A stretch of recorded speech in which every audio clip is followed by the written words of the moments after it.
지난 4월 10일 22대 국회의원 선거가 실시됐습니다. 국민의 대표인 국회의원을 4년에 한 번 선출하듯이 대학교에서도 매년 학생 대표자를 선출하는 선거가 진행됩니다. 이렇게 선출된 대표자들은 학생들의 목소리를 대변하는 역할을 수행하게 됩니다.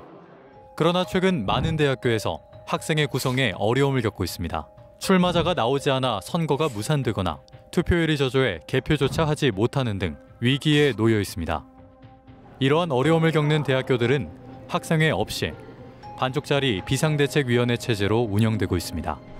서울 소재 A대학교 1월1문학과에서는 당선된 학생회장이 임기 시작 4일 만에 사퇴하여 큰 충격을 줬습니다.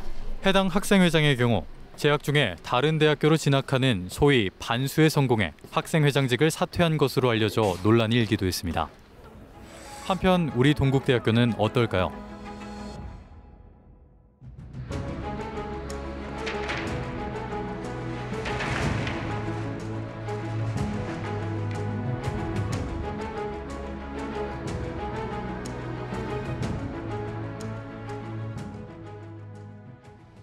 동국대 역시 학생회 구성에 어려움을 겪는 것은 마찬가지였습니다. 2023년 11월 실시된 정기선거에서는 전체 88개의 선거단위 중 39개 단위에서 출마자가 한 명도 나오지 않아 선거조차 치르지 못했습니다. 이는 전체 학과 및 단과대학 중 44.3%에 해당하는 비율로 절대 낮지 않은 수치입니다. 이러한 수치로 미뤄봤을 때 동국대 또한 학생사회 침체를 피해가지 못했음을 알 수 있습니다. 이는 작년에 있었던 사건에 비하면 3발의 피해에 불과합니다. 2023년 11월 정기선거에서 당선된 사회과학대학 대의원회 의장 비당선인이 임기 시작 직전에 당선인직에서 사퇴한 겁니다. 비아군은 당선된 지 불과 21일 만에 사퇴하여 학생사회에 큰 충격을 안겨줬습니다. 7년 만에 구성되어 많은 기대를 받던 사회과학대학 대의원회였기에 구성원들의 실망감은 더욱 컸습니다. 비슷한 사례인 A대학교의 경우 반수라는 명확한 사유를 밝힌 데 반해 비아군은 사퇴문에 학업상의 사유라는 모호한 이유만을 밝혀 학생들의 억측과 비판만 더욱 무성했습니다. 정확한 사유를 문의하기 위해 비 전 당선인에게 연락을 시도했습니다. 비아군은 사퇴서에서 밝힌 학업상의 사유 외에는 추가로 밝힐 입장이 없다며 입장 표명을 거부했습니다. 개인적으로 많이 좀 충격적이고 또 안타깝기도 합니다. 이런 것들이 우리 동국대학교 학생 대표자분들께서도 좀 깊이 좀 고민을 해보셔야 될 부분도 있고, 우리 유권자분들께서도 어떤 주권의식을 가시고 이런 부분도 면밀히 좀 살펴봐야 되지 않을까라고 생각을 합니다. 이게 사적으로 하는 일이 아니잖아요. 공공의 일을, 여러 사람이 관련된 일을 처리하는 거잖아. 나의 일을 처리하는 게 아니라. 공적 마인드가 없는 거지. 왜 리더십을 해야 되는지, 그 리더십이 어떤 조건을 가져야 되는지, 이 선출직이잖아요. 그런 게 어떤 의미를 갖는 건지에 대한 이해가 없는 거지. 학생회나 당선인들의 책임감 문제뿐만 아니라 선거를 주관하는 중앙선거관리위원회에 대한 문제 제기도 적지 않습니다. 우리 대학의 경우 지난 11월 정기선거 당시 제기되었던 투표기간 연장과 관련한 논란이 불거지기도 했는데요. 이에 대해 당시 공식적으로 불만을 제기한 총학생회장 후보의 이야기를 들어봤습니다. 저희 같은 경우에는 사실 지난 정기선거가 좀 문제점들이 많았다고 생각을 했어요. 20년도 선거에서는 9%가 남은 상황에서 사유가 어땠는지는 저도 잘 모르지만 연장을 했고, 그 당시 중선관위 입장이었고, 작년 중선관위 입장은 또 그러니까 투표율이 어떻든 연장은 반대다, 이런 입장이었잖아요. 공정한 선거를 위해서 중선관위의 성향에 따라서 그 선거가 바뀐다면은 연속적으로 봤을 때 계속해서 공정한 선거가 나올 수 있느냐에 대한 물음이 좀 저는 있거든요. 개인의 사견이 들어간 판단이 선거에 들어간다는 것 자체가 저는 좀 아니라고 생각을 해요. 동국대학교 선거시행세칙 제69조 투표일 및 투표 시간에 대한 조항에 따르면 투표는 3일 이내로 시행한다. 단 투표 연장에 상당한 이유가 있다고 중선관위가 판단할 경우 1회에 한해 2일 이내로 연장할 수 있다라고 나와 있습니다. 이 모호한 표현에 대해 당시 중앙선거관리위원회의 장이자 전 총대위원회 의장의 설명은 다음과 같았습니다. 이제 대부분 연장되는 사유에 있어서는 선거관리위원 분들의 실수나 어떤 문제로 인해서 투표가 연장되는 부분이 있는데요. 그런 부분은 상당한 부분이라고 저희는 보고 있습니다.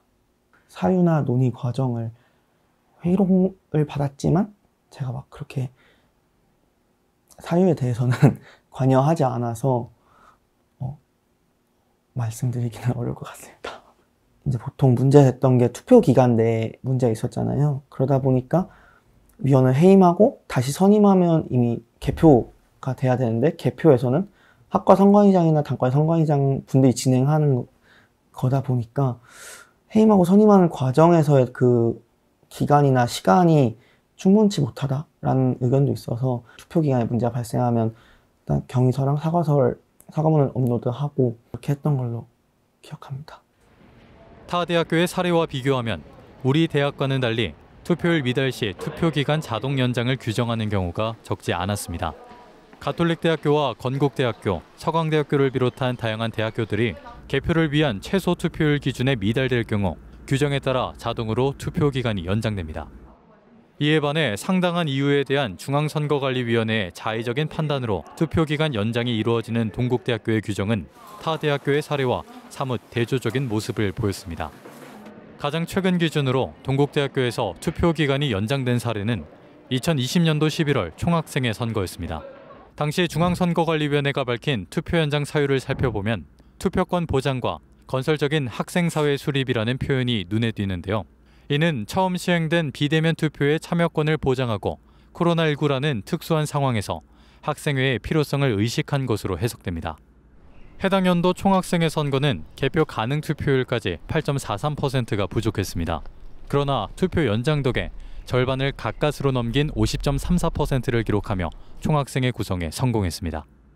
그에 반해 2년 연속 공석이던 총학생회의 거리 상태와 더불어 개표까지 6.2%의 투표율이 부족했던 지난 정기선거와 투표권 보장과 건설적인 학생사회 설립이라는 2020년도의 선례를 비교할 때 연장 거부가 이해되지 않는다는 여론이 적지 않았습니다.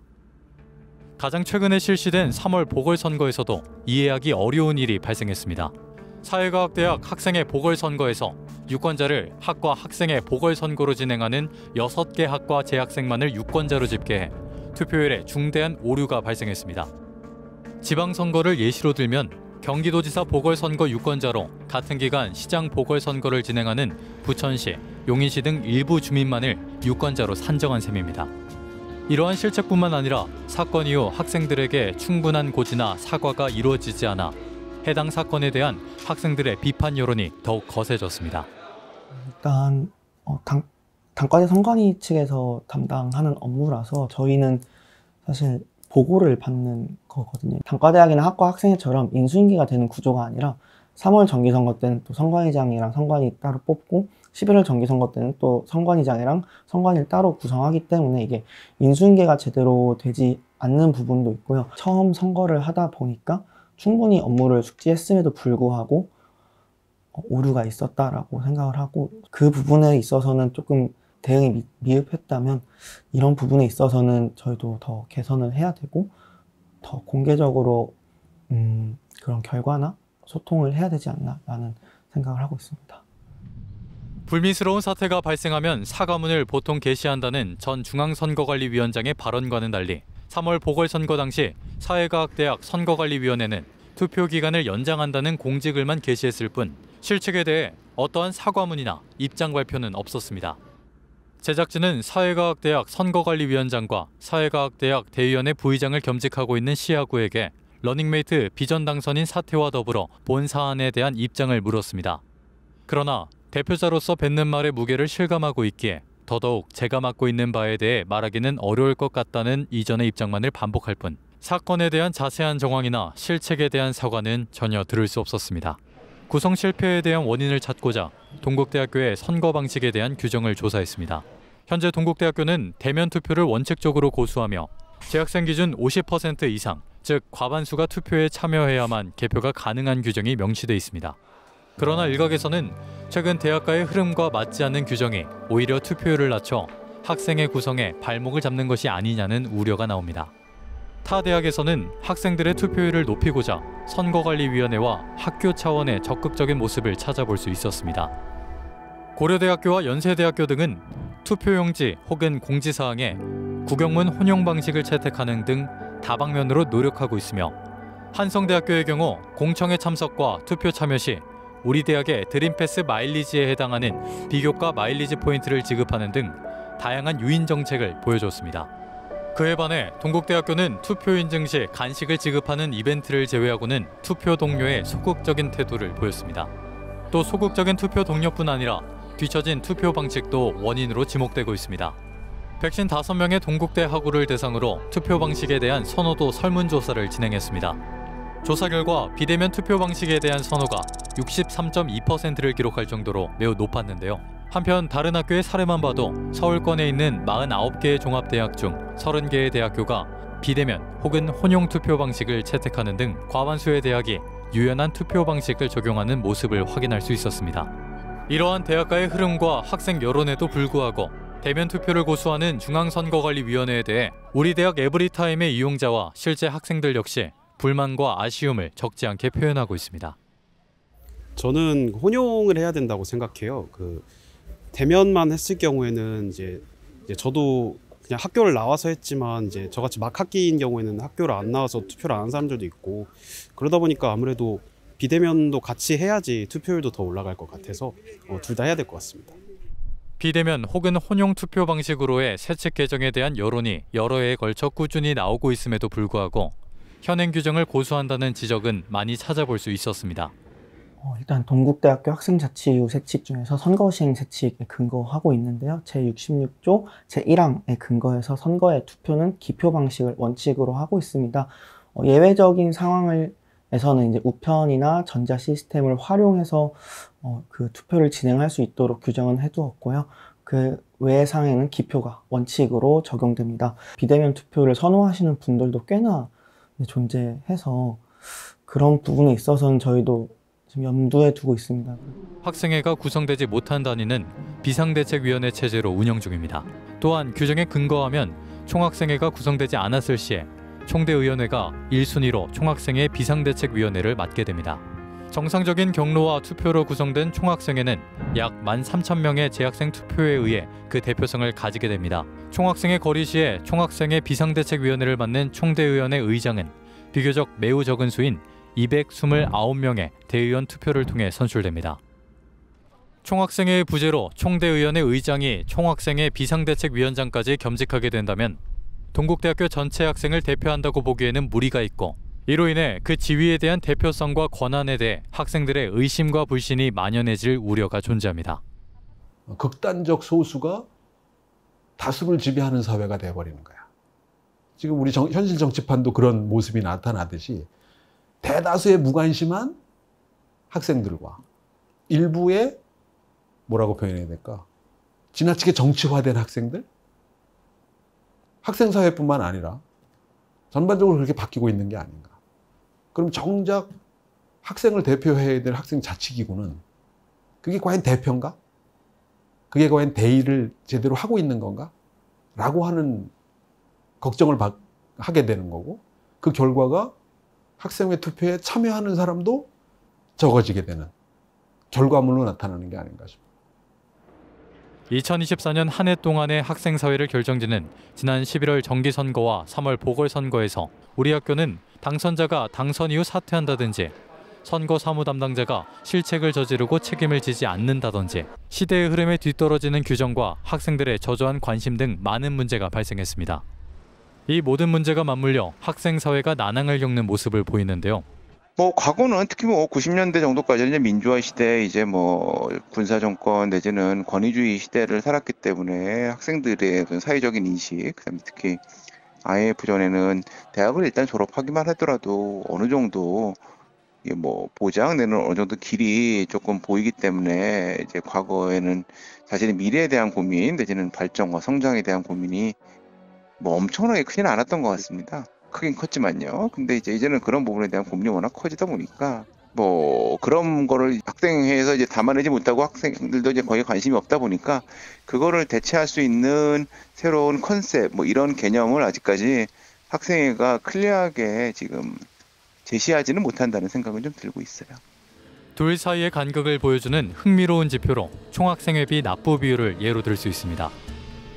우리 대학의 총학생회비 납부 비율은 최근 1년간 50%를 넘긴 적이 단 한 번도 없으며 신입생이 입학하는 1학기에 비해 2학기가 되면 약 8%의 비율이 급격히 낮아지는 모습을 확인할 수 있습니다. 이는 학생들이 학생회, 즉 학생기구가 제시하는 비전과 정책에 대해 공감하지 못하고 지지하지 않는다는 것을 단적으로 보여줍니다. 그러니까 그 본질에 대한 고민을 잘 안 했다는 거로 난 이해가 되는데 왜 관심이 저조할까요? 왜 참여를 안 할까요? 그거는 학생회를 구성하는, 학생자치기구를 구성하는 사람들의 필요에 아무도 부응하지 않잖아요. 그들이 필요한 거를 학생회가 안 해준다고 하지 않는다고 생각하는 것 때문 아닐까? 만약 그렇게 한다고 생각하면 그들이 참여를 안 할까요? 회비를 안 내면서 그 회를 운영한다라는 게 어떻게 자치가 될 수 있고, 참여를 하지 않는데 그 공동체를 유지한다라고 한다는 거는 앞뒤가 안 맞는 얘기 아닌가? 그러니까 우리 거기에 대한 이해가 잘못되어 있다면 이건 대단히 심각한 문제가 되는 거고, 그게 현실하고 원칙이 따로 노는 것이라고 한다면 이건 더 큰 문제야. 그리고 그렇게 달라야 된다라고 생각한다면 더 큰 문제인 거지. 되지도 않는 이 총학생회라고 하는 그 체계를 유지하기 위해서 이번에 비대위원장 누가 해? 폭탄 돌리듯이 그렇게 할 필요가 없어요. 가능한 상황에서, 그러니까 우리가 실제로 할 수 있는 그 수준에서 최선이 뭘까를 생각해보고 그쪽으로 변화를 한번 모색해봤으면 좋겠어요. 그러면 역할에 대해서도 정말 자각을 하게 될 거예요. 학생들 생각하기에 따라서 그게 아니라고 생각하면 아닌 거예요. 그 학생들이 그냥 뭐 서비스 제공하고 뭐 축제 기획하고 그런 거 하는 쪽으로 가겠다라고 하면 그걸 잘할 수 있는 형태로 학생 사회의 리더십 체계를 재구조하면 돼요. 지금 그거에 대한 생각이 조금 많이 막혀 있는 것 같아요. 예전만 해도 사실은 뭐 학생이라고 하는 조직이 다 아시겠지만 뭐 우리나라 같은 경우에는 뭐 안타까운 과거의 정치 역사 같은 것과 이제 대학 학생회 같은 많이 맞물려 있었기 때문에 뭐 학생 운동을 하는 어떤 본진 역할을 하기도 했었고, 그 이후로서 그런 기능을 좀 상실하면서 그런 것들을 이제 어떻게 학생회가 점점 나아가야 하는 것에 대한 방향성을 좀 더 잃어가는 것 같아요. 어떤 형식으로 이제 많이 기능을 하냐면 행정 서비스 같은 기능으로 이제 많이 뭐 보여주려고 하죠. 소위 말하는 뭐 학생들을 위한 어떤 서비스 위주의 학생회들이 계속 등장하는 것 같고, 그것이 가지고 있는 한계 역시도 되게 분명해 보인다. 진짜 원칙적으로 제가 말씀드리고 싶은 것은 사실 이 학생사회라는 것이 하나의 연습 공간이라고 저는 개인적으로 생각을 해요. 저는 지금 실제 정치를 하고 있지만 이 연습 공간에서 이제 여러 사람들과 소통하면서 제가 완벽할 수도 없고 또 부족해도 또 허용이 되는 게 개인적으로 학생사회라고 생각을 하거든요. 이런 것들을 후배님들께서 서로 지혜를 모아서 우리 동국인의 힘으로 학생사회 재건이랄까, 또 올바른 학생 자치를 좀 실현해 줬으면 좋겠다라는 말씀을 드리고 싶네요. 대한민국 역사를 바꾸는 데 일조한 민주화 시대 이후 40년이 지난 지금의 학생회는 바뀐 시대의 흐름에 발맞춰 변화하는 데 실패한 채 매너리즘에 빠진 것이 아니냐는 지적과 분석이 많습니다. 그만큼 학생들의 요구와 관심사가 과거와는 달리 세분화되어 이를 다 충족시키지 못하고 있고, 그러한 학생회에 대한 학생들의 관심 역시 저조해지고 있습니다. 학생기구들은 당장의 기구 구성과 당선을 위해 학생들의 요구 하청소, 축제 운영의 기능만을 수행하는 것이 아니라 학생들의 진정한 대표자가 되기 위한 체질 개선을 향해 조금은 고통스럽고 힘든 발걸음을 내디뎌야 할 때가 도래한 것은 아닌지 생각하게 됩니다.